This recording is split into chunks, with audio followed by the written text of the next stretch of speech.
Hello viewers, welcome to Usha's kitchen. Egg curry is everybody's favourite. So అదే egg curry కొంచెం డిఫరెంట్గా ఈరోజు prepare చేసుకుందాం.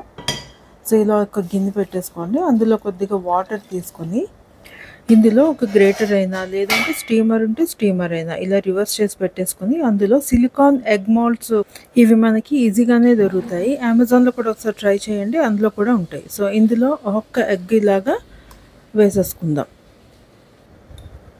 వేసేసుకుని అప్పుడు ఇందులో పైనుంచి కొద్దిగా పెప్పర్ స్ప్రింకిల్ చేసుకుందాము.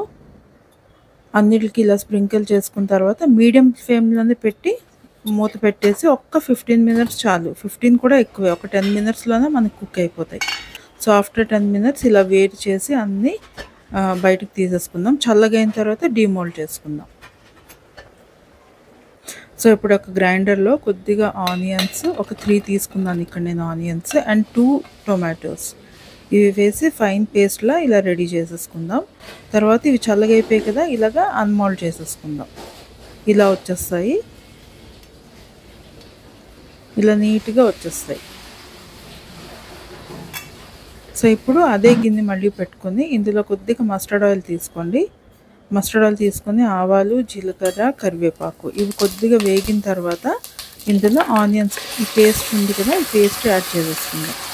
ఈ పేస్ట్ ఆయిల్తో బాగా కలిసినట్టు బాగా మిక్స్ చేసుకుని తర్వాత కొద్దిగా పసుపు, అలాగే ఉప్పు కొద్దిగా తక్కువ వేసుకోండి, కావాలంటే మళ్ళీ వేసుకోవచ్చు. అండ్ కారం మీ టేస్ట్ బట్టి నేను ఇక్కడ 2 టీ స్పూన్ తీసుకున్నాను.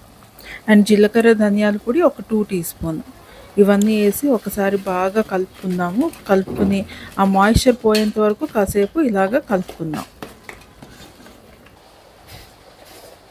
ఇలా ఫ్రై అవుతుంది కదా. సో ఇప్పుడు 2 teaspoon ginger garlic paste ఇది కూడా వేసుకుని బాగా మిక్స్ చేసుకుందాము. బాగా మిక్స్ చేసి ఈ మసాలా అనేది బాగా ఫ్రై అవ్వాలి, దగ్గరగా ఫ్రై అయ్యేంత వరకు చూడండి. ఇలా ఫ్రై అయింది కదా. సో ఇప్పుడు కాస్త వాటర్ వేసుకుందాం. ఇందులో మనకి గ్రేవీ ఎంత కావాలో అంత, కానీ కొంచెం ముద్దగానే చేసుకుంటే బాగుంటుంది. ఇది మరి ఎక్కువ వాటర్ వేయద్దు, ఈ కన్సిస్టెన్సీ బాగుంటుంది. సో ఇలా ఒక్క మూత పెట్టేసి ఒక ఉడుకు రానిద్దాము. సో ఇలా ఉడుకుతుంది కదా. ఇప్పుడు మళ్ళీ ఒకసారి మిక్స్ చేసుకుని కన్సిస్టెన్సీ అండ్ ఉప్పు సరిపోయిందో లేదో చూసుకోండి. అన్నీ సరిపోయాయి అని అనుకుంటే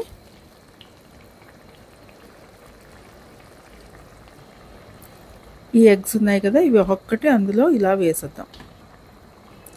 చాలా డిఫరెంట్గా ఉంటుంది, చాలా బాగుంటుంది ఈ ఎగ్ కర్రీ. సో ఇలా అన్నీ వేసిన తర్వాత కొద్దిగా ఇలా గరిటె పెట్టొద్దు, ఒక్కసారి ఇలా తిప్పుకొని గార్నిష్ విత్ కొరియాండర్ లీవ్స్ అంతే. ఇంకా ఎక్కువసేపు కూడా ఉంచక్కర్లేదు, చాలా ఫాస్ట్గా అయిపోతుంది. ఆఫ్ చేసి మూత పెట్టేసి వదిలేయటమే. సో చూసారు కదా, ఇది ఒక 5-10 మినిట్స్ తర్వాత థిక్గా బాగా వచ్చేస్తుంది. ఇది రోటీతో బాగుంటుంది, రైస్తో బాగుంటుంది, దేంతో అయినా తినొచ్చు. అండ్ పిల్లలు కూడా చాలా ఇష్టంగా తింటారు.